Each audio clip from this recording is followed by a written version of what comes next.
y recomendaciones y conclusiones de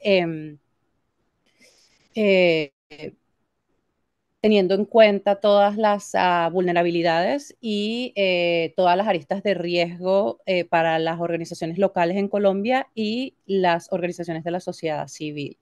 Eh, También agradecemos a aquellos que participaron dentro de la encuesta o dentro de nuestro instrumento de medición durante estas 2 semanas, porque pues ustedes han hecho, de ustedes es que hemos logrado hacer este trabajo, del trabajo colaborativo, y también queremos agradecer que la respuesta fue bastante amplia. Fueron 111 organizaciones que participaron en este estudio y que nos dieron una como vista bastante amplia y cercana en tiempo real de qué es lo que está sucediendo en el territorio con respecto a el tema de los fondos.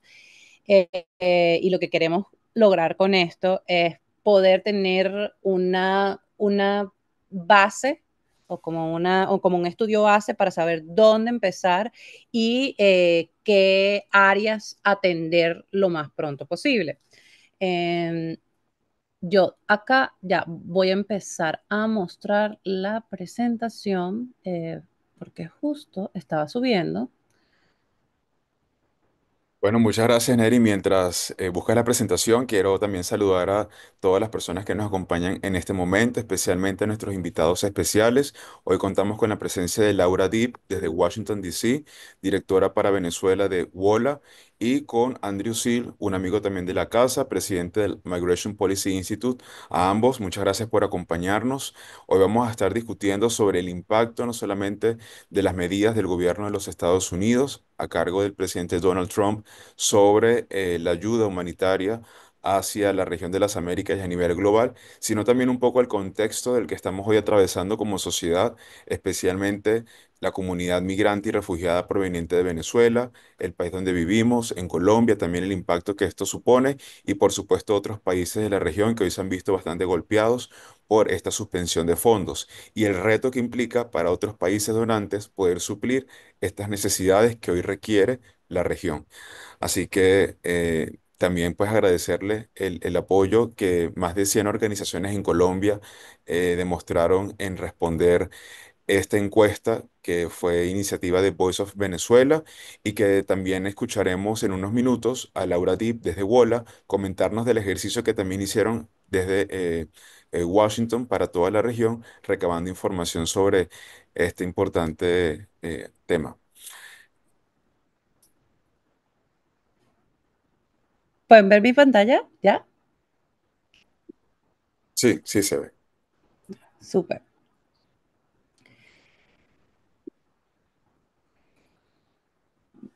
Bueno, yo quisiera comenzar dando un poquito del contexto sobre el informe, ¿no? Nosotros hicimos con respecto, una de las cosas que sucedieron durante, pues, todo este tema o estas últimas 3, 4 semanas de nueva administración por parte del gobierno de los Estados Unidos es que eh, surgió una orden presidencial que inicialmente, al momento de leerla, a nosotros desde Voices of Venezuela nos causó un poco de preocupación porque el lenguaje utilizado dentro de la orden presidencial era un poco vago en términos de qué es lo que se esperaba o las acciones que se esperaban y desde como nuestra lista de comunicaciones, para mí eso arropaba muchísimas cosas, ¿no?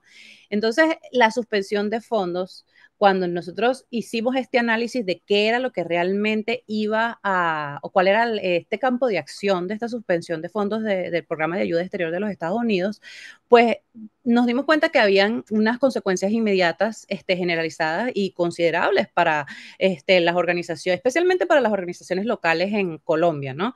Precisamente porque no es un secreto para nadie que hay unas dinámicas de desigualdad en cuanto a distribución de fondos y nosotros nos propusimos hacer una encuesta de evaluación de riesgo lo más pronto posible precisamente para poder tener caminos de acción, ¿no? Y entonces nos sorprendió muchísimo que tuvimos 111 organizaciones que participaron de manera activa. De hecho, los datos se recogieron en tiempo récord. El máximo que duramos recogiendo los datos fueron como 5 días y obviamente participación a nivel nacional en Colombia. De estas organizaciones, pues tenemos una muestra bastante amplia, no solamente de organizaciones en el tema migración, pero también organizaciones en otras aristas como inclusión y género, organizaciones que se dedican a la defensa de derechos de población LGBTIQ+, organizaciones que tienen como que aristas en temas de paz y reconciliación y básicamente tenemos una muestra bastante amplia de muchísimos sectores de la ayuda social en Colombia, ¿no? Eh, yo también quiero darles un poquito del contexto del financiamiento de ayuda exterior de Estados Unidos. Por ejemplo, en 2024, Estados Unidos proporcionó 330 millones de dólares en asistencia humanitaria a Colombia, principalmente a través de la Oficina de Asistencia Humanitaria de la Agencia de los Estados Unidos de Desarrollo Internacional, que es USAID y el VHA. Esta ayuda se destinó en diferentes áreas, principalmente asistencia humanitaria de emergencia, servicios de salud, iniciativas de protección y agua y saneamiento e higiene, que es WASH, pero sí, en temas de 330 millones suena muchísimo dinero, pero en temas de presupuesto, ¿qué representa esos 330 millones dentro del presupuesto de ayuda humanitaria o de fondos humanitarios para Colombia? Es el 70% del total del presupuesto de 2024, o sea que Estados Unidos realmente es el mayor donante de en cuanto a temas humanitarios en Colombia. Y esto viene también de una larga historia de inversión, tanto en esfuerzos antinarcotráfico como proceso de paz. De hecho, en el proceso de paz, Estados Unidos proporcionó más de 1.500 millones de dólares en ayuda, consolidándose como el principal financiador del proceso de paz, desempeñando un papel fundamental en la financiación de iniciativas que son relacionadas a seguridad, oportunidades económicas en el área rural y reparación a las víctimas. En cuanto a migración venezolana, también Estados Unidos se posiciona como el principal contribuyente financiero de los esfuerzos en Colombia para gestionar el flujo migratorio desde 2018 desde 2018 se ha visto un incremento dentro del presupuesto destinado a la atención de migración venezolana, ¿no? Hay otra de las grandes aristas de la inversión humanitaria en Colombia por parte de Estados Unidos va por el camino de desarrollo económico, precisamente porque se buscaba un crecimiento en las áreas rurales y una decreción de la pobreza rural durante la última década, precisamente para estimular los cultivos los cultivos lícitos dentro de como un esfuerzo también para apoyar antinarcotráfico, ¿no? Y en temas de derechos humanos, a través del Departamento de Justicia, pues Estados Unidos ha apoyado muchísimo el establecimiento de unidades satélites en derechos humanos en Colombia, tanto para investigar como para procesar casos de derechos humanos y de reparación a víctimas de la violencia armada en Colombia. Eh, Nosotros, para recoger estos datos, pues hicimos una evaluación de necesidades y análisis de contexto, lo cual requiere que analizáramos la orden ejecutiva, revisáramos el contexto de esta suspensión de financiamientos por 90 días, que ahora pues desde el momento en que iniciamos hasta ahora, pues es muy incierto, a pesar de que han habido múltiples esfuerzos y de que los esfuerzos legislativos que se han judiciales que se han implementado acá en Estados Unidos, pues han sido exitosos. Todavía la paralización está la paralización está y estamos revisando, se revisaron esas directrices relacionadas a la interrupción y el contexto que se ha ido desarrollando y se identificaron cuáles eran las claves, las áreas claves de impacto de las organizaciones de la sociedad civil y de las organizaciones locales, incluyendo dependencia financiera, interrupciones operativas, escrutinio programático y desafíos en la comunicación, tanto con los destinatarios de fondos como entre las mismas organizaciones, ¿no? Y allí nosotros nos creamos una estructura para la encuesta que tenía 5 secciones claves que han abordado factores de riesgo crítico que afectan al sector humanitario local, que depende de mecanismos o que tiene vínculos con los mecanismos de ayuda exterior de Estados Unidos. Por ejemplo, contrato y cobertura actual, evaluamos la dependencia financiera de los fondos, el impacto de los cambios en el financiamiento, la supervisión programática y el eje de comunicación y credibilidad, ¿no? Y de allí desarrollamos un marco de impacto para las partes interesadas. Analizamos cómo estas interrupciones podrían afectar a los beneficiarios directos, incluidos las poblaciones vulnerables, los objetivos estratégicos de los proyectos financiados por USAID y la viabilidad y estabilidad de las organizaciones de la sociedad civil, especialmente aquellas que tienen una alta dependencia con contratos o con fondos de USAID o o provenientes de fondos humanitarios de los Estados Unidos, ¿no? Nos dimos cuenta aquí que ya vamos a entrar en cuáles fueron esas cosas que encontramos, ¿no? Que hay un acceso limitado a contratos directos y participación restringida de actores locales. Esta era una de las cosas que esperábamos encontrar porque sabíamos que hay unas dinámicas hay unas dinámicas desiguales con los donantes y que hay un predominio de la estructura de financiamiento a través de terceros. Por ejemplo, solamente el 15% de las organizaciones locales que encuestamos actualmente tienen contratos directos de ayuda exterior por parte de los Estados Unidos, pero el 42% informó, o sea, de aquellas que no tienen contrato directo, informaron que su presupuesto operativo depende de fondos de Estados Unidos a través de ONGs internacionales eh, en ciertos niveles. Y aquí los encontramos que de repente que el nivel de dependencia era entre el 25 al 75%. O sea, tenemos organizaciones que en su presupuesto operativo entre el 25 y el 75% depende indirectamente de fondos de los Estados Unidos porque están subcontratados a través de otra organización o una ONG internacional, ¿no? O lo que llamamos como que los large INGO. Y hay muchas barreras de entrada. El 66% de las organizaciones informaron que no habían implementado proyectos financiados directamente con ayuda exterior de los Estados Unidos. O sea, ellos nunca habían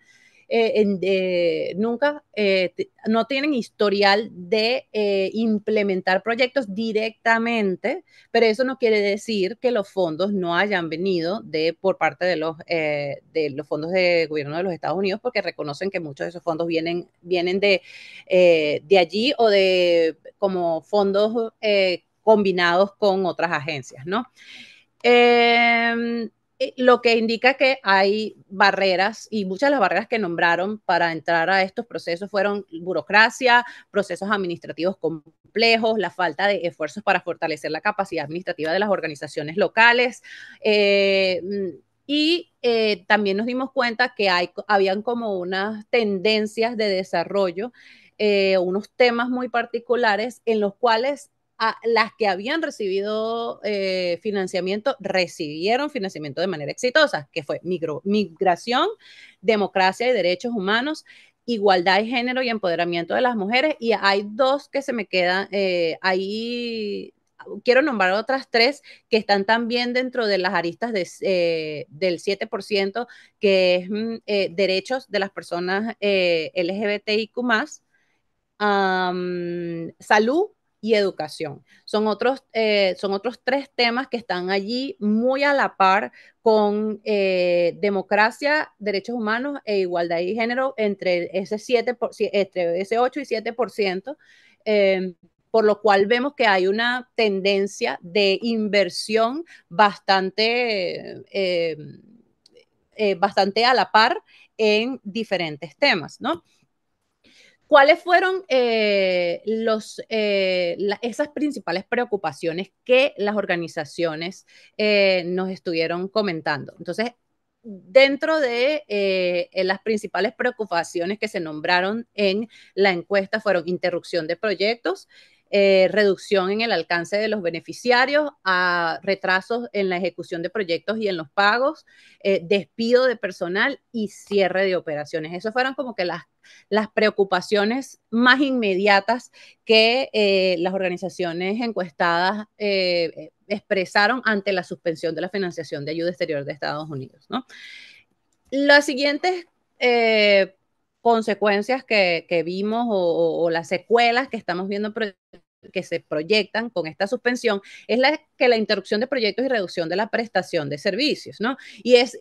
Muchísimas de las organizaciones eh, reportaron que anticipan la interrupción de programas de servicio en un 57.6%, especialmente en servicios esenciales como puntos de regularización migratoria. De hecho, eso ya lo estamos viendo. Sabemos que los puntos visibles cerraron hace poco. Y la salud, temas de salud reproductiva, programas para la comunidad LGBTIQ+, en los próximos 3 meses. Estamos hablando de que ellos pronostican que van a tener que cerrar o que ya cerraron estas actividades, ya sea inmediato o dentro de los próximos 3 meses, ¿no? Muchas de las organizaciones anticipan despidos en un 47.75%. Dentro de los próximos 3 meses hay algunos que ya empezaron como con porque es como por olas, ¿no? Se va despidiendo personal como por etapas. Y de manera inmediata dentro de 3 meses, principalmente dentro de la fuerza laboral humanitaria local y contratistas, ¿no? Va a haber interrupciones en la asistencia humanitaria. El 67.57% de las organizaciones provee interrupciones significativas en la prestación de servicios de ayuda durante el próximo mes, lo que va a afectar gravemente a los beneficiarios, ya que sus presupuestos operativos pues dependían indirectamente de programas de ayuda exterior, ¿no? ¿Cuáles son los riesgos para la sostenibilidad organizacional? Porque esta es una de las aristas que para nosotros era bastante importante, porque usualmente nosotros esperamos o que queremos que las organizaciones de la sociedad civil continúen con sus actividades y sean sostenibles en el tiempo y que sus actividades puedan ser sostenibles en el tiempo. Entonces, muchísimas tienen obligaciones, todos tienen obligaciones financieras, pero el 47.74% están realmente preocupados por el pago del personal y obligaciones financieras en los próximos 3 meses. Lo que quiere decir que también hay una falta de flujo de caja para poder cubrir esas actividades, ¿no? Si esa preocupación está allí.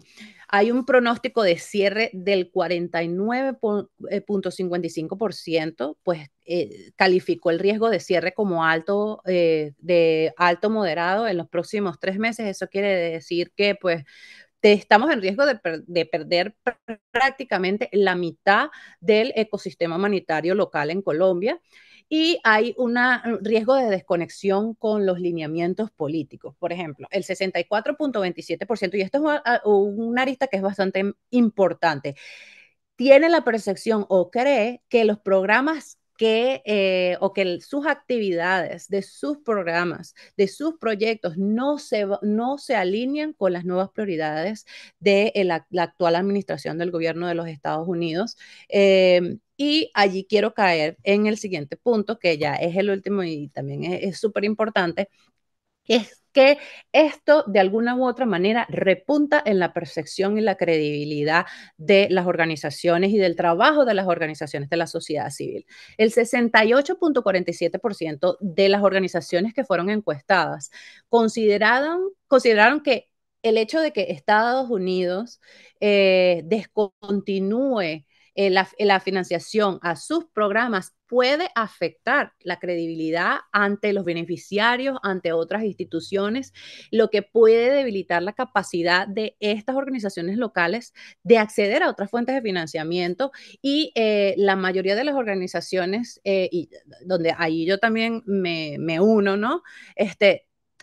Tiene una preocupación por las connotaciones del lenguaje que se ha ido utilizando para referirse al trabajo humanitario por parte del gobierno de los Estados Unidos y que se ha etiquetado como despilfarro, como contrario a los intereses de los Estados Unidos o financiamiento de ideologías peligrosas. Y eso puede delimitar en una percepción pública que a la larga se va a sentir dentro del sector humanitario, y lo que propone un riesgo no solamente para las actividades que las organizaciones de la sociedad civil y las organizaciones locales están haciendo con su trabajo, sino que también afecta la percepción hacia los beneficiarios a quienes estas organizaciones atienden. Y allí esto es como que una de las cosas que nosotros habíamos visto que no se habían tomado en cuenta, pero que surgieron muchísimo dentro de las conversaciones que estábamos teniendo con las organizaciones de la sociedad civil y las organizaciones locales al momento de hacer la encuesta. Estaba como este alto sentido de preocupación por el lenguaje que se ha venido utilizando y las connotaciones que esto va a traer a través del tiempo, ¿no? Y para concluir, pues tenemos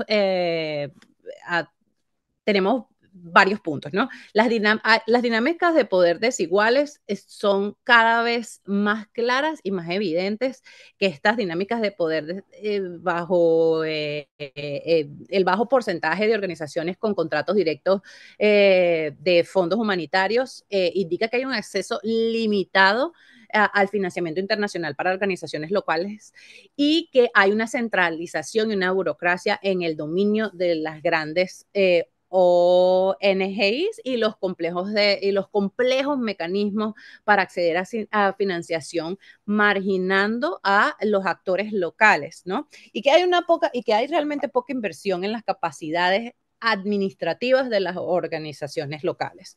Hay una falta de responsabilidad y transparencia. La fuente evidencia de organizaciones locales en donaciones comunitarias y privadas como plan de respaldo sugiere que enfrentan dificultades para acceder a financiamiento institucional formal. Hay un financiamiento a corto plazo y respuestas basadas en crisis, lo cual crea una alta dependencia en mecanismos de financiamiento reactivos, dejando a las organizaciones vulnerables a interrupciones de fondos como las que estamos experimentando en este momento. O sea, lo que queremos decir acá es que usualmente el trabajo de las organizaciones de la sociedad civil o el financiamiento que reciben las organizaciones de la sociedad civil y las organizaciones locales es financiamiento reactivo, financiamiento para atender algo de manera inmediata, sin pensar o sin invertir en la sostenibilidad de esas organizaciones a largo plazo. Hay una dependencia y falta de sostenibilidad. Las organizaciones siguen dependiendo en exceso del financiamiento externo con una planificación limitada para la sostenibilidad a largo plazo, ¿no? Y hay desafíos de seguridad y acceso. La suspensión de financiamiento va a limitar la capacidad operativa de las organizaciones en áreas de alto riesgo, y esto es algo en lo que quiero hacer muchísimo énfasis, en áreas de riesgo como Arauca, como Quibdó, que son áreas donde donde el riesgo es bastante alto y los temas que se atienden son bastante delicados. esas áreas son las que normalmente o las que se prevé que van a sentir el más alto impacto o las secuelas de la falta de fondos, ¿no? Y tenemos algunas recomendaciones. Nosotros, por ejemplo, recomendamos que se implementen mecanismos de financiamiento descentralizados, donde se aumente el financiamiento de forma directa a organizaciones de la sociedad civil o a organizaciones locales para que se canalice la ayuda sin intermediarios, simplificar procesos de solicitud de subvenciones o invertir en procesos, invertir en la capacidad administrativa de las organizaciones de la sociedad civil más pequeñas o de las organizaciones locales más pequeñas para que ellos también puedan acceder y puedan ser competitivos en los llamados de ayuda internacional, los fondos de ayuda internacional. Hay que promover una asignación equitativa de fondos locales, hay que priorizar a las organizaciones humanitarias locales precisamente porque son quienes tienen una visión mucho más cercana a qué es lo que está sucediendo en el territorio y usualmente, o sea, aquí voy a citar a Jean Dewey y es que él dice que las soluciones para los refugiados las mejores soluciones para los refugiados nacen directamente de los mismos refugiados. Y esto es aplicable para todas las poblaciones vulnerables. Las mejores soluciones siempre van a surgir de las personas que experimentan esos desafíos, que experimentan esos problemas, que experimentan esas dificultades, ¿no? Se debe impulsar los modelos de financiamiento plurianuales para garantizar la continuidad más allá de los ciclos de respuesta a crisis. Es muy importante también que exista una inversión plurianual para organizaciones de la sociedad civil y organizaciones locales, donde se piense a la larga en la sostenibilidad de las actividades de estas organizaciones, ¿no? Fortalecer la transparencia financiera y los informes para aumentar la confianza de los donantes y la elegibilidad al financiamiento a largo plazo, lo que requiere una inversión en la capacidad administrativa de las organizaciones, ¿no? Apoyar la capacitación en resiliencia financiera para organizaciones locales con el fin de diversificar fuentes de financiamiento y reducir la dependencia. Como persona o como organización que hemos trabajado con organizaciones de la sociedad civil instalando capacidades, una de las falencias más grandes que hemos visto es que no se invierte en estas capacidades de poder proveer evidencia y poder tener esta capacidad administrativa, ¿no? Fomentar estrategias de resiliencia laboral mediante alianzas con el sector privado para que se puedan asegurar salarios, para que pueda haber flexibilidad en los programas, para que las organizaciones locales puedan adaptarse a cambios de manera mucho más rápida y que esto no afecte sus misiones humanitarias esenciales, ¿no? Y ampliar cadenas de suministro humanitario local para que podamos disminuir la dependencia de actores internacionales en el financiamiento y recursos, ¿no? Entonces sabemos que hay como una cadena de distribución que trae muchas cosas de manera, o que importa muchas cosas de manera externa, cuando dentro de las mismas localidades o el mismo país o localidad pudiese dar muchísimo de esos suministros o pudiese ser proveedor de esos suministros, ¿no? Y aquí concluimos entonces nuestros hallazgos. Voy a darle entrada a Juan, porque tenemos también un par de preguntas para nuestros invitados, para que nos cuenten también cuáles son sus observaciones y cuanto a Laura y a Andrew, que también estamos súper interesados en qué es lo que ellos tienen que contarnos un poquito. Entonces, yo quiero empezar con Laura. Laura, cuéntanos un poquito de tus observaciones acá brevemente y luego entramos a las preguntas. Vale, sí, muchísimas gracias, Neri, por esa presentación. Creo que va muy en línea con lo que hemos hecho desde WOLA, la Oficina de Washington para Asuntos Latinoamericanos, que es una organización de investigación e incidencia basada en Washington, D.C. Y una de las cosas que hicimos un poco también en el marco de una respuesta rápida frente a la orden ejecutiva del 20 de enero del presidente Trump fue enviar a nuestros colegas en la región una pequeña encuesta para identificar un poco cuál era el impacto.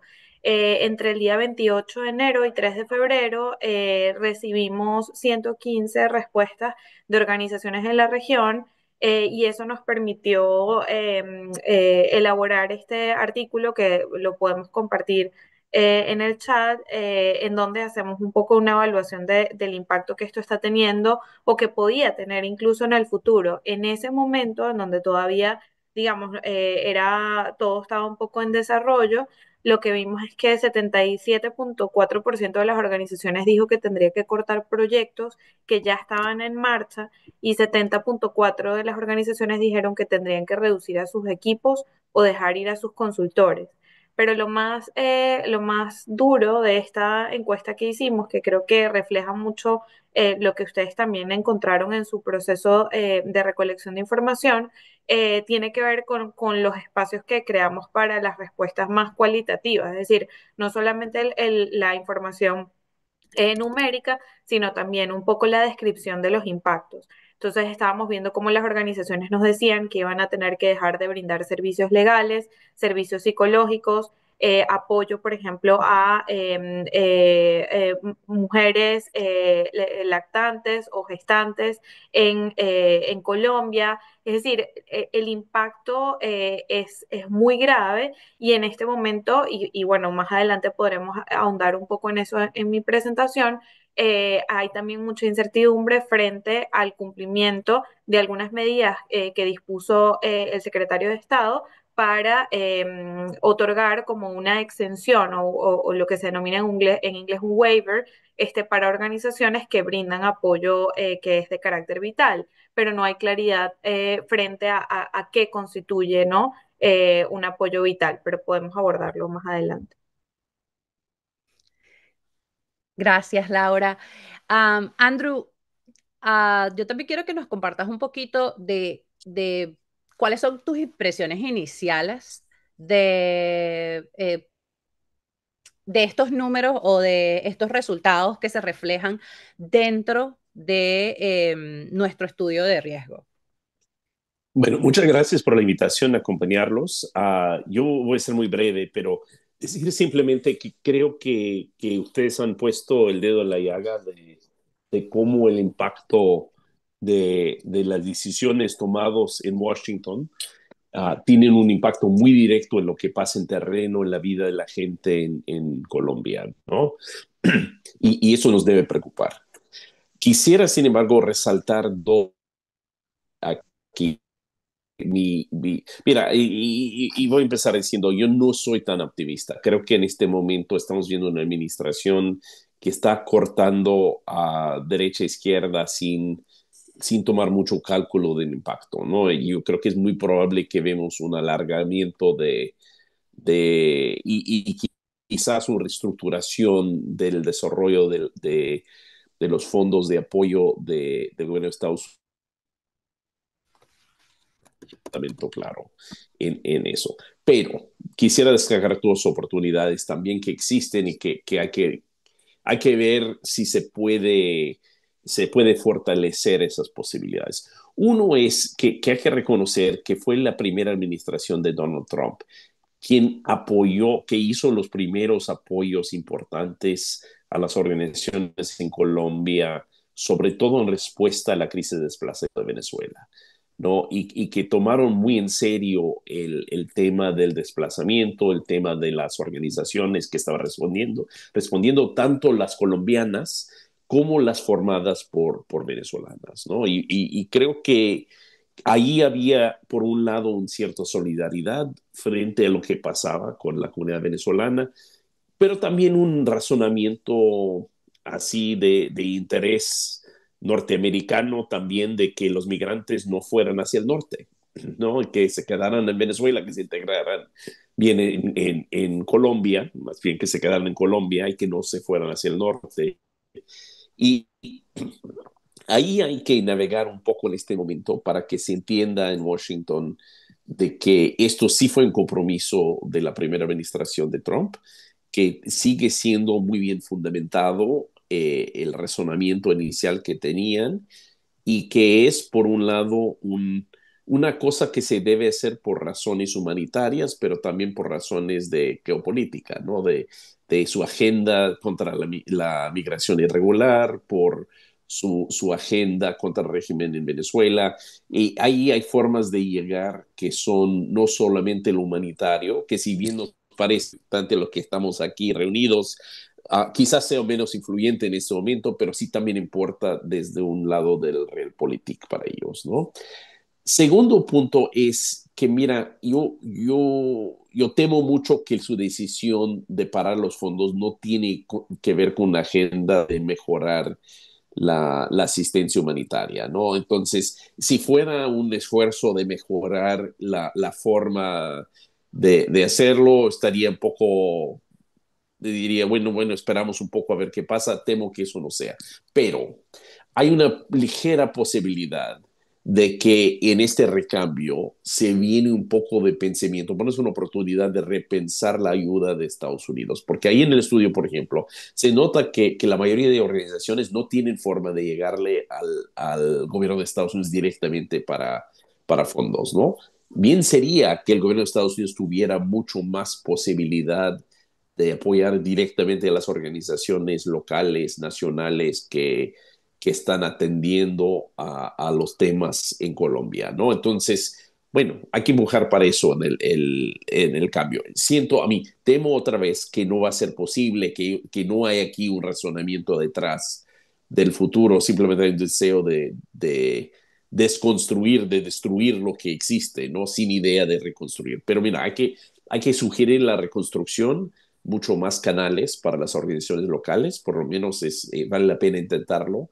Dos, ha habido un cambio, sigue todavía USAID muy metido en el tema de ayuda humanitaria, es un poco como está estructurado su presupuesto, pero los temas, algo que Juan y yo hemos comentado mucho, los temas han cambiado, ¿no? A mí ya sí, sigue habiendo alguna necesidad de ayuda humanitaria, desde luego, pero los temas mayores son temas de inclusión social, inclusión económica, revalidación de estudios, acceso al mercado laboral, temas ya de segunda generación. Y quizás si hay una reconstrucción de la ayuda del gobierno de Estados Unidos, puede haber una oportunidad de empujar para que se va actualizando los temas de la ayuda norteamericana para atender los temas más fundamentales del futuro. Mira, termino diciendo, no soy optimista, creo que hay más ánimo de destrucción que reconstrucción, pero hay que apostar por una reconstrucción si es que se dé el momento que deja mejor el futuro de lo que había antes. No que lo que había antes estaba mal, pero tardaba como está metido una burocracia de Estados Unidos y un Congreso, ¿no? Que no cambia mucho. Había mucha como inercia del pasado, ¿no? Y que la reconstrucción dé pie a algo mejor en el futuro. Ojalá así sea. Gracias. Sí. Gracias, Andrew. Tenemos un par de preguntas para ustedes también que queremos formularles, pero entonces le voy a dar paso a Juan para que él haga las preguntas a Laura. Claro que sí, gracias Neri, agradeciendo la intervención de Andrew y Laura respecto a la reacción del informe que acabas de presentarnos. Muchas gracias de nuevo Neri por hacer esta iniciativa posible y gracias a las más de 100 organizaciones que en toda Colombia se enfocaron a responder estas preguntas que nos han dado luces del impacto inmediato de estas medidas por parte del gobierno de los Estados Unidos. Quisiera escuchar de parte de Laura, directora para Venezuela de WOLA, con sede en Washington, D.C., cómo han analizado ampliamente el impacto de las políticas exteriores de Estados Unidos en América Latina y cuáles cree que son las implicaciones más significativas de la suspensión de los fondos de cooperación internacional por parte de los Estados Unidos para la región. específicamente para el tema, o en términos generales, para los temas de refugiados inmigrantes provenientes de Venezuela. Adelante, Laura. Gracias. Gracias, Juan Carlos, por esas preguntas. Yo creo que son muchos los temas a abordar, entonces creo que voy a estructurar mi presentación un poco para explicar qué ha sucedido hasta ahora o en dónde estamos, cuál es el impacto sobre la región y en particular con énfasis en el asunto migratorio y luego un poco también cuáles son las estrategias, ¿no?, que podemos tomar desde la sociedad civil. Quisiera empezar un poco retomando lo que ya decía Neri, y es que el día 20 de enero se emitió una orden ejecutiva por parte del presidente Donald Trump de Estados Unidos, en donde señaló en su sección 2 que no se distribuirá asistencia a Estados Unidos que no esté totalmente alineada con la política exterior del presidente de los Estados Unidos, ni siquiera del Departamento de Estado o de los Estados Unidos, sino del presidente. Esta orden ejecutiva establece una pausa por 20 días, es decir, estamos hablando de hasta abril, y una revisión de todos los programas. Durante esos 90 días, cada departamento o agencia responsable deberá tomar una determinación de si se continúan, se modifican o cesan los programas. Y eso en coordinación con la Oficina de Gestión y Presupuesto y el Secretario de Estado. Luego, el día 26 de enero, el Departamento de Estado anunció a través de un comunicado de prensa que, siguiendo con esta orden ejecutiva, se había detenido toda la asistencia a USAID, que es una de las agencias más importantes a través de las cuales se canaliza ese dinero, y es una agencia establecida en los años 60 que opera de forma independiente. Una de las cosas que decía la orden ejecutiva es que se podía emitir una exención o waiver para lo que se denominan como Life Saving Humanitarian Assistance, es decir, ayuda humanitaria que es para salvar vidas, pero no definía exactamente qué se entendía por esa expresión. Entonces, el día 28 de enero, luego el secretario de Estado señaló que digamos, dio un poco más de claridad, pero aún no se tenía conocimiento de cuál iba a ser el procedimiento o los tiempos para la revisión de esas solicitudes de exención. Una de las cosas que hay que tomar en cuenta es que sucedieron dos cosas en paralelo, y es que también se emitieron unas órdenes de detención del trabajo de estas agencias. Entonces, en este momento no hay personal dentro de la agencia, por ejemplo, de USAID, que es la agencia de cooperación que les mencionaba, y el sistema financiero que ellos utilizan, que se llama Phoenix, también está detenido. Es decir, que incluso si existe o si existiera claridad sobre el mecanismo, que no lo hay, para obtener esas exenciones no hay personal que revise esas solicitudes en este momento. Eh, una de las cosas que hay que tener en cuenta también es que hubo una decisión de un juez federal el día jueves que le da tiempo hasta mañana al presidente de los Estados Unidos para, digamos, para informar sobre el cumplimiento de esta orden que emitió, en donde señala que USAID tiene que recuperar otra vez o restablecer estos programas. Sin embargo, pues de nuevo, lo que les digo, no hay claridad de cómo podría ni siquiera la agencia cumplir con esa orden judicial cuando los trabajadores tienen sus contratos en este momento detenidos y han habido tantos despidos. Entonces, ¿cuál es el impacto un poco de eso en materia migratoria? Em, una de las agencias a través de las cuales se recibe el dinero para atender a la población migrante y refugiada es una agencia que se denomina PRM, es la Agencia de Población, Refugiados y Migración de los Estados Unidos. Y canaliza su dinero a través de agencias como ACNUR, OIM y CICR, que es el Comité Internacional de Cruz Roja. Para el año fiscal 2023, PRM, esta agencia, había recibido 543.9 millones de dólares. Entonces, imagínense esta cantidad de dinero en ese momento congelada y sin claridad sobre las órdenes de exención que les mencionaba.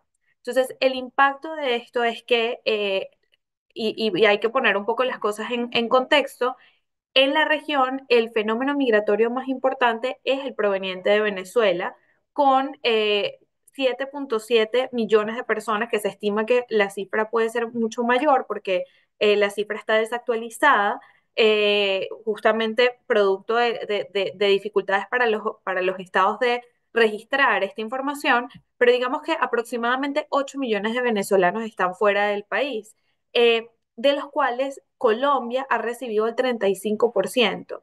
Entonces, imagínense el impacto que esto está teniendo sobre esa población que ya no tiene acceso a estos programas de atención de población migrante, y adicionalmente la emergencia humanitaria compleja en Venezuela continúa, lo que significa que las causas de esa migración no han cesado, pero todo el ecosistema de organizaciones que se había creado, no solamente para atenderlas desde el punto de vista humanitario, sino también para integrarlas a los países de acogida, y las rutas de regularización migratoria en Estados Unidos están frenadas, o congeladas, o se han revocado, como ya han escuchado, de las medidas de revocación del parol humanitario y del TPS, que era el mecanismo de protección temporal en Estados Unidos. Entonces, todo esto genera un panorama bastante desolador, en particular para el asunto migratorio, y que es curioso porque la justificación que ha otorgado o que ha dado el presidente y el secretario de Estado en Estados Unidos ha sido que quieren que Estados Unidos sea más segura y combatir a los grupos armados y las economías ilícitas. Pero cuando vemos este contexto en donde no hay rutas ni para la regularización migratoria, ni para la asistencia en materia humanitaria, curiosamente lo que se genera es lo contrario, y es incentivos para esas economías ilícitas que se lucran del sufrimiento de la población migrante. Parte de los recursos que estaban destinados o apropiados por parte del Congreso de los Estados Unidos tenían que ver justamente con la atención a víctimas de trata, e identificación de redes de trata, es decir, combatir las redes de trata. Entonces, es bastante contradictorio lo que está sucediendo. Eh, Finalizo entonces por decir un poco que desde la sociedad civil creo que es importante tomar varias estrategias. Lo primero es que estamos en un contexto de muchísima desinformación, en donde, como bien decía Neri al principio, pues ha habido un ataque contra las organizaciones no gubernamentales, señalamientos de seguir una agenda marxista, radical, eh, digamos, o ataques a lo que han denominado ideología de género. Es decir, hay una serie de ataques que son, no solamente es que son inciertos, sino que son injustos y ponen en riesgo a las organizaciones y a la población que se beneficia de estos programas. Entonces, lo primero es evitar y combatir la desinformación. Lo segundo es recabar la mayor cantidad de información posible sobre el impacto, es decir, continuar iniciativas como la que nos enseñaban Neri y Juan Carlos, pero no solamente a nivel cuantitativo, sino también a nivel cualitativo. Una de las cosas que hemos visto aquí en Washington ha sido mucho interés por parte de congresistas, y debo decir que congresistas de ambos partidos, para entender cuáles son las historias, cómo se ve este impacto en el terreno. Entonces, hacer ese trabajo de documentación es importante.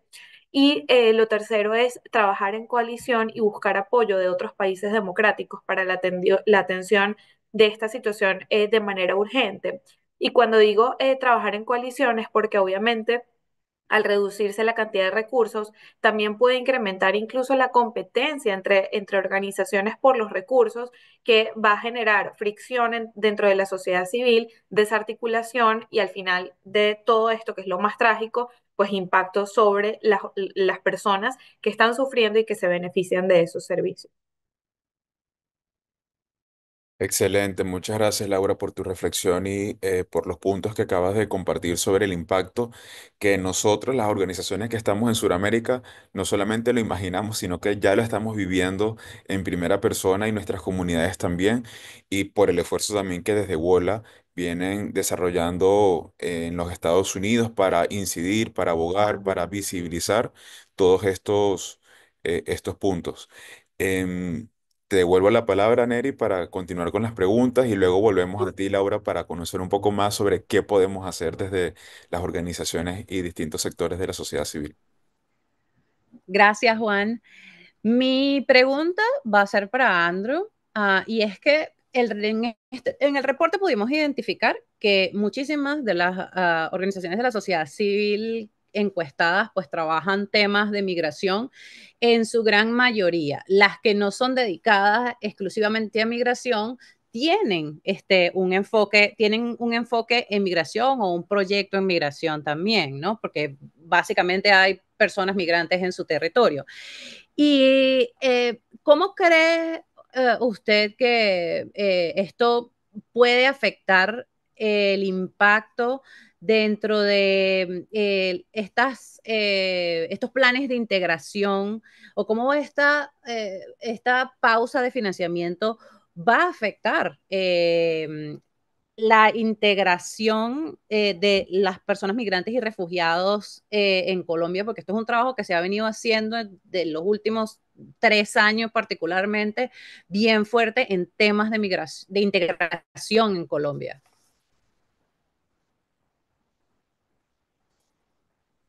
Mira, yo creo que va a haber un impacto dramático, ¿no? A mí las ONGs han jugado un papel fundamental en los procesos de integración. Primero, obviamente en la recepción inmediata cuando la gente llega, pero también en la integración a largo plazo. Ah, Lo que vamos a ver es un deterioro de la calidad de vida y el acceso que tienen muchos migrantes uh, en Colombia y va a abrir más la brecha que existe entre los recién llegados, los que han llegado de fuera y los que son de ahí. Entonces, y mira, una de las cosas fundamentales en este proceso también ha sido la labor de las ONGs para poder generar uh, causa común entre comunidades receptoras, acogida y inmigrantes y refugiados, ¿no? Y atender mucho a las ONGs, atienden por igual a colombianos y venezolanos. Entonces juegan ese papel también mucho más, por un lado, muy concreto en temas muy específicos, la educación, la salud, el acceso laboral, el entrenamiento, pero también en eso de construir la causa común, los lazos que existen entre inmigrantes, personas nacidas fuera y los, ¿no? Y eso es intangible, pero sumamente importante. Y en un momento en que vemos el surgimiento de algunas voces mucho más contrarios a la presencia de inmigrantes en Colombia. Entonces, no, a mí me preocupa. Y quiero recalcar todo lo que dijo Laura, por cierto, que hay un caos en Washington. A mí esto no es una estrategia bien diseñada que llegó la administración Trump y ya habían dicho que íbamos a cambiar el sistema de ayuda internacional y lo vamos a hacer con los siguientes lineamientos. Esto fue un hacha que llegó de sorpresa realmente por el esfuerzo que está haciendo Elon Musk de tratar de disminuir ahorros en los gastos del gobierno de Estados Unidos. Sí tiene detrás una teoría escéptica a la ayuda internacional, eso también existe, y también tiene y la idea de que muchos son mal gastos y todo eso sí existe en parte de la coalición de Donald Trump. También existe una idea muy fuerte que los dos ya existían como filosofía, pero en lo práctico esto llegó con un hacha de parte de este grupo que tiene Elon Musk, que simplemente está viendo dónde cortar y de, de destrucción, pero sin, y de cortar y de parar cosas, pero sin la parte que uno podría esperar del nuevo gobierno, de pensar qué quieren poner en lugar de eso.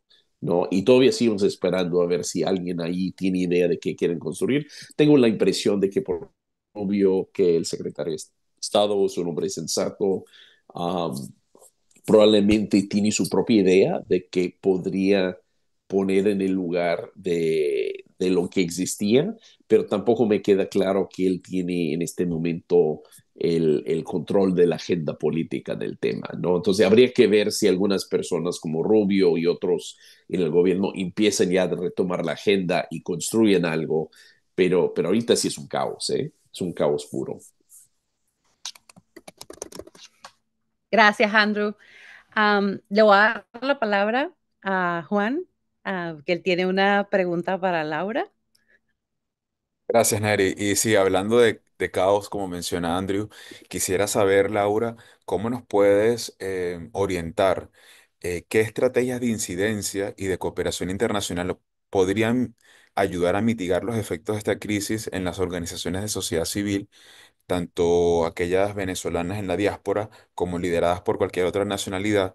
¿Cómo podemos fortalecer desde la sociedad civil nuestra capacidad para dar respuesta ante este escenario? Hace unos días veíamos el reporte de la plataforma R4B, donde nos indicaban que desde el 2023 a la fecha, de esos 1.594 millones de dólares que se necesitan en 17 países para atender la crisis de refugiados e inmigrantes venezolanos, solo han llegado al 30,3%. Imagínate ese alcance tan pequeño de fondos frente a las necesidades que cada día se siguen incrementando.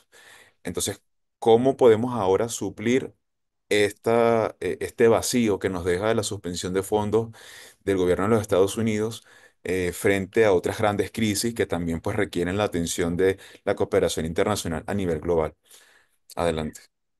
Sí, Juan Carlos, y además que de ese reporte del GIFE me señalaban que el 92% de los recursos proviene de Estados Unidos y que ya para ese momento, que ese reporte es de la semana pasada, 29 de sus socios implementadores estaban suspendidos, es decir, el impacto es brutal. Entonces, creo que debo ser como muy digamos, no quiero ser absolutamente negativa ni catastrófica, pero sí, o sea, es decir, el impacto es muy grave. Por ejemplo, solo para darles una cifra, USAID trabaja con 1.600 receptores directos y 2.500 contratistas, pero a su vez tiene subcontratistas y subreceptores o subawardees de esos recursos. Son 9.500 subcontratistas y receptores. Entonces, hasta ahora, para darles una cifra, el número de trabajos que estiman que ya se han perdido es 10.000 personas que han perdido sus empleos desde el 20 de enero. Y esa escala podría ser mucho mayor y no estamos tomando en cuenta el número de beneficiarios afectados. Esto es en todo el mundo, porque también esa es la otra cosa, que hay que poner esto un poco en contexto, en el contexto global. Es decir, estamos hablando, por supuesto, de nuestra región y en particular del impacto sobre la población migrante y refugiada, que en su mayoría es de nacionalidad venezolana, pero imagínense lo que está pasando con programas de esta naturaleza en el Congo, que tiene un conflicto armado en este momento, personas que están huyendo de países como Irán, lo que está pasando en Palestina, es decir, es una suspensión de la ayuda a nivel global.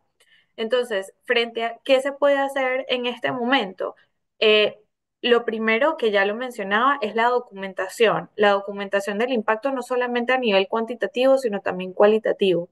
Poder mostrar efectivamente cómo esto también le hace daño a la propia política exterior norteamericana. Eso creo que es fundamental. Lo segundo es la articulación, es decir, creo que estamos eh, en un momento clave para la solidaridad a nivel regional, no pensar en esto justamente por lo que les estaba diciendo de que esto es global, no vale la pena pensar solamente en lo que está pasando en Colombia, sino trabajar de manera articulada en toda la región. Creo que también es un momento absolutamente clave para buscar el apoyo de la filantropía, del sector privado, de la academia, es decir, de otros sectores dentro de la sociedad civil que puedan ayudar en este momento. Y una cosa que también creo que es clave es el trabajo con la sociedad civil americana, es decir, identificar cuáles son esas organizaciones en Estados Unidos que pueden también llevar a los oídos de tomadores de decisiones aquí en Washington y es parte también de lo que hacemos en WOLA, llevar esa información a los oídos de los tomadores de decisiones. ¿Y por qué se los digo?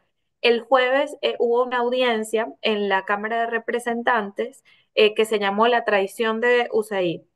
Esa audiencia, si la miran, digamos, también estuvo llena de muchísima desinformación y de mensajes que no son ciertos, pero lo importante es que hubo mensajes a favor de la ayuda al exterior por parte de ambos partidos, tanto demócratas como republicanos. Entonces, eso abre el espacio para poder llevar esta información basada en evidencia. Eso es muy importante, llevar información basada en evidencia que permita mostrar por qué esto es importante. Creo que esas serían mis recomendaciones iniciales, pero de nuevo, digamos, cierro con un mensaje un poco en la línea de lo que decía Andrew, y es que estamos viendo una reconfiguración, eh, eh, digamos, muy profunda de la manera en la que se plantea la política exterior de Estados Unidos y la ayuda al extranjero. Entonces creo que es un momento de muchísimo cambio en donde hay que pensar también de forma creativa en cuáles van a ser las formas de hacer incidencia. Muchas gracias, Laura, por ilustrarnos. Adelante, Neri.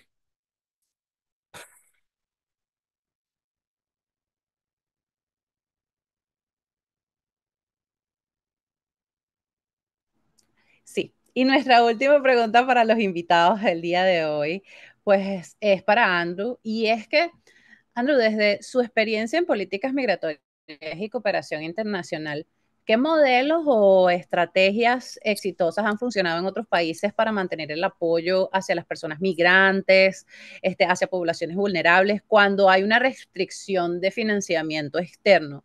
¿Qué recomendaciones nos da para, no solamente para el contexto Colombia, sino para el contexto generalizado de esta paralización? Porque obviamente el trabajo humanitario tiene que seguir. Así es, mira, y también yo creo que es un golpe enorme y hay que reconocerlo, la suspensión de la ayuda del gobierno de los Estados Unidos, sin ninguna duda, ¿eh? Y no quiero minimizarla de ninguna forma porque afecta la supervivencia de muchas de las organizaciones en terreno que están haciendo el trabajo más importante. Pero también hay que recalcar que la los esfuerzos más importantes de integrar, a incorporar a los venezolanos en Colombia, además de mejorar la sociedad colombiana en su conjunto, proviene desde dentro de Colombia, no proviene de Estados Unidos, ¿no? Entonces, a mí no hay que minimizar de ninguna forma esto, porque el gobierno de Estados Unidos sí fue dio un aporte importante a muchos grupos, no a todos, pero a muchos grupos, pero hay otras formas de financiamiento y muchos grupos existen sin ninguna ayuda del gobierno de Estados Unidos, ¿no? Y muchos esfuerzos vienen de los gobiernos locales, vienen de esfuerzos nacionales. Hay muchos de los organismos internacionales que también son afectados, por cierto, porque la otra forma, hay que decir, uno es el financiamiento directamente de USAID, de otros quizás un poco de otras agencias de los Estados Unidos, pero el otro es a través de OIM y ACNUR y a veces UNICEF y UNDP, PNUD, que reciben fondos del gobierno de Estados Unidos y también están viendo la suspensión de sus apoyos. Entonces, eso también va a pegar, ¿no? A mí no solamente los que reciben fondos directamente de Estados Unidos, pero los que reciben apoyos de OIM y ACNUR y otros, ¿no? Y R4, por ejemplo, que tiene mucho apoyo de Estados Unidos. Pero mira, aún con todo eso, aún con todo eso, y ojalá establezca por lo menos una parte de esos fondos, y quizás con un poco mejor pensado también en algunos casos, creo que hay que reconocer que lo importante viene dentro de Colombia, ¿no? Estados Unidos es cuando mucho apoyo extra coadyuva a lo que hacen los colombianos y los venezolanos viviendo en Colombia frente al panorama que viven, ¿no? Y entonces ahí sí hay un momento de revalorar los esfuerzos que existen en Colombia de mejorar la vida para todos, ¿no? De mejorar las escuelas, acceso a las escuelas, de mejorar las condiciones de las escuelas, del sistema de salud, del acceso al entrenamiento, capacitación. Y todo eso va a seguir con o sin Estados Unidos. Obviamente le da un golpe importante la salida de Estados Unidos si se mantiene, pero nunca hay que sobrevalorar, nunca hay que subestimar a Estados Unidos, pero tampoco hay que sobrevalorarlo a lo largo plazo. Muchísimas gracias, Andrew. Yo quiero leer también un par de preguntas y comentarios que nos dejan acá en el Q&A, y es que Pilín León nos deja, ya han impactado a las organizaciones que trabajan con migrantes, pero más van a impactar a las que trabajan con DEI. Y eso no le echa más fuego a la discriminación de género, pues sí, y esa es una de las cosas que tememos que estas narrativas que se están manejando van a resaltar en una regresión de discurso, en una regresión, en una regresión de percepción social bastante compleja, porque no es no provienen de un lado o de un lado desconocido, sino provienen de sectores con bastante influencia, y eso al final, a la larga, va a calar también dentro del discurso de las personas en su día a día, ¿no? Y Darly Gibbon Robles nos deja que luego de la orden de establecer el financiamiento de ayuda exterior que había sido suspendido, se espera una revisión de 90 días. ¿En qué puede pasar? Uno, el gobierno no acatará la orden. Dos, ¿cuánto tiempo podría pasar para volver al punto en el que se encontraban las organizaciones operadoras? Y tres, ¿qué tantas volverán y qué tantas organizaciones ya no alcanzarán a regresar, aun cuando descongelen los fondos? Aquí quiero también acotar lo que nos contaba Laura, y es que no hay personal en este momento y que es una de las cosas que nosotros, que nos genera muchísima alerta, es que no sabemos cómo se está generando la revisión cuando no hay un personal para revisar, para hacer la revisión.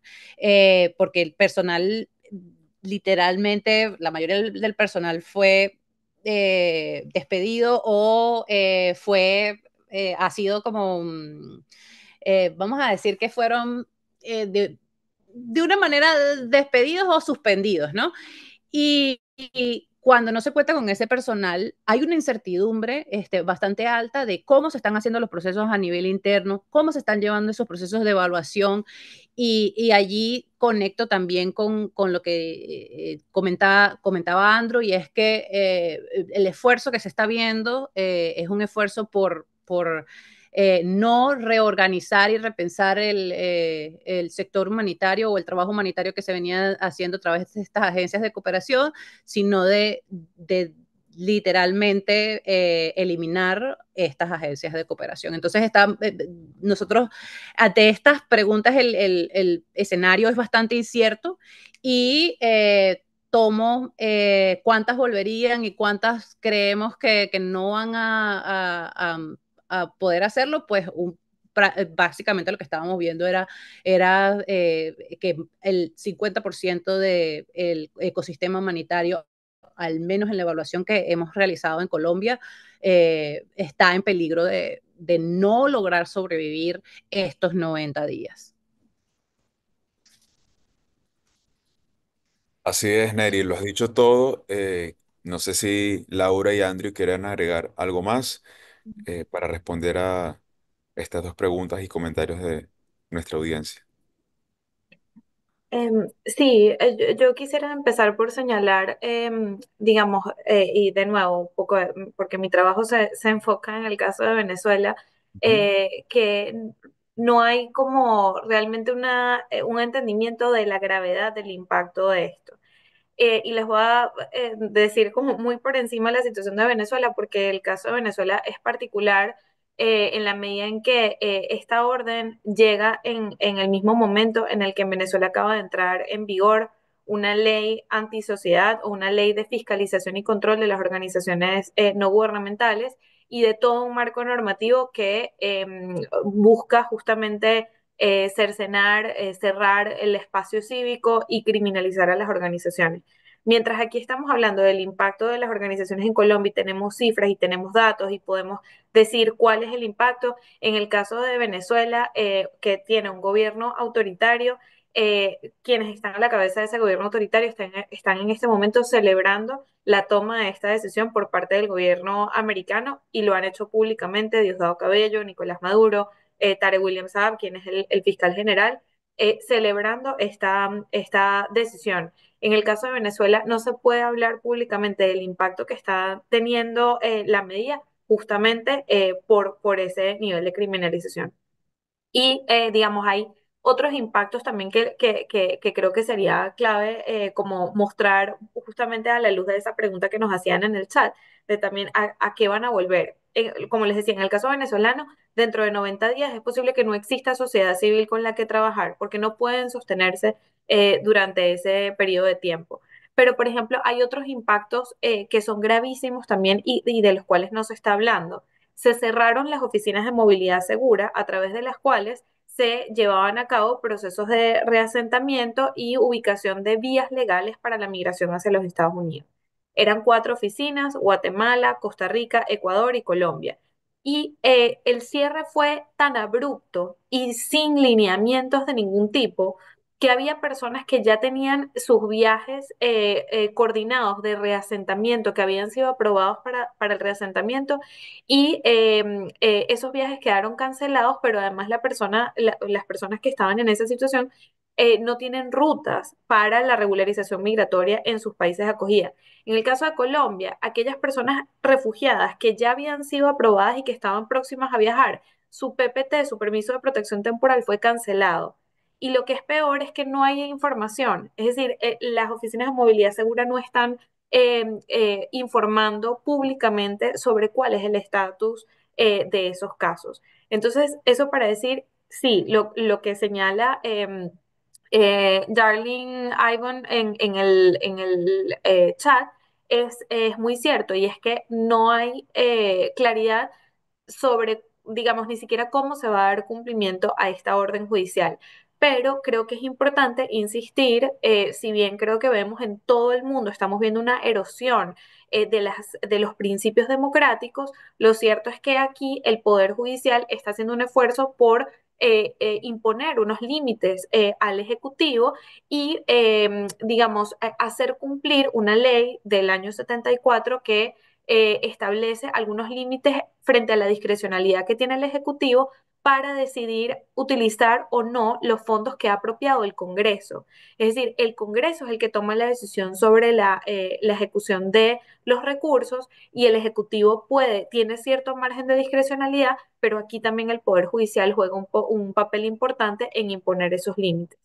Y finalizo frente al tema de DEI o de diversidad, equidad e inclusión, pues es verdaderamente muy preocupante el impacto que esto va a tener sobre poblaciones vulnerables, y yo coincido con el comentario que hacía la persona en el chat de que efectivamente esto va a echarle más leña al fuego, ¿no? A generar más brechas, más división y una afectación mayor a estas comunidades, que, digamos, además hay mucha preocupación frente a la desinformación sobre qué constituye diversidad, equidad e inclusión.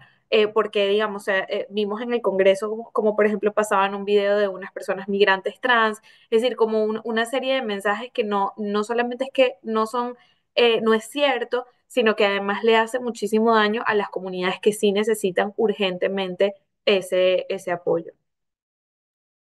Muchas gracias, Laura. Sí, quisiera recordar que, bueno, parte de estos anuncios que ha hecho el gobierno de los Estados Unidos es la terminación del programa de admisiones CHMB, conocido como Parol Humanitario, que anteriormente admitía solicitantes de Cuba, Haití, Nicaragua y Venezuela.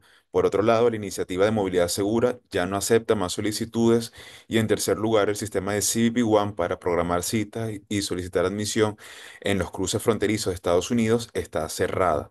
Todas las citas existentes fueron canceladas. Entonces, estas y otras más han sido pues parte del impacto inmediato que se ha sentido en frontera y en otros países que estaban dentro del programa de vías legales para promover una migración segura, regular y ordenada hacia los Estados Unidos, pero que también incluso incluían otras alternativas como Canadá y España, como bien mencionaba Laura, en el programa de movilidad segura. Desde las organizaciones de sociedad civil, como Voice of Venezuela, Venezolanos en Barranquilla y otras más, nos unimos a este llamado de restablecer no solamente las vías legales para poder reunificar, reasentar familias en un lugar seguro como lo es los Estados Unidos, sino que también a otros países de la región para que en el marco de la Declaración de Cartagena, que a tan solo mes y medio fue conmemorada en Chile, como también los otros compromisos que los estados partes han suscrito en el marco de la Declaración de Los Ángeles y otros más, realmente se pueden sentar y poder estructurar una respuesta inmediata en el corto plazo a este gran desafío regional que es la movilidad de las personas que hoy buscan protección, especialmente aquellas que se encuentran aplicando a refugio y que, por citar el caso de los refugiados inmigrantes de Venezuela, más de 1.200.000 personas de nacionalidad venezolana se encuentran a la espera de una definición de su estatus de solicitud para la condición de refugiado. Y así pues yo creo, Neri, que podemos dar por concluido este espacio.